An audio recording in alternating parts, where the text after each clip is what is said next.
Hey there, political enthusiasts. Today's topic is heating up in Zimbabwe.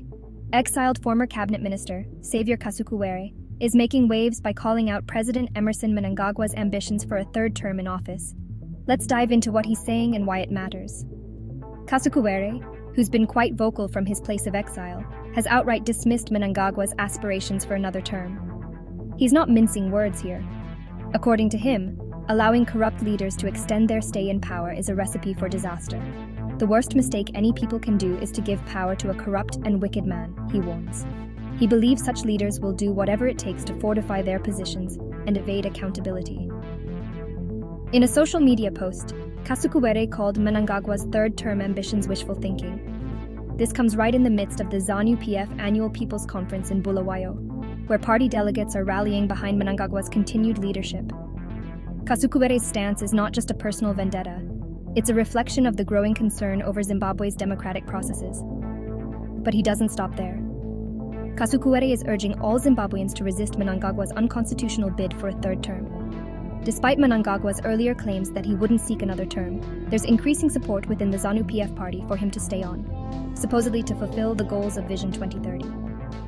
Kasukuwere argues that this support is a sham, orchestrated by Mnangagwa's allies, to appear as though it's coming from the public. He's calling for a united front, involving everyone from politicians to business leaders, to stand up for the constitution.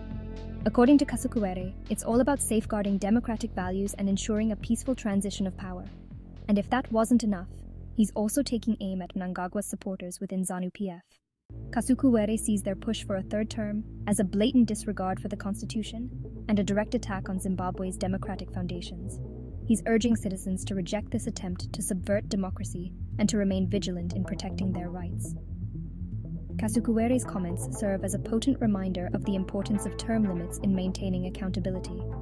His warnings about the dangers of empowering corrupt leaders resonate deeply, especially in a political landscape where the rule of law must be constantly defended. So, what does all this mean for Zimbabwe?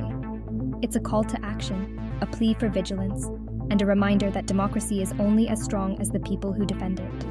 Whether you're in Zimbabwe or watching from afar, Kasukuwere's message is crystal clear.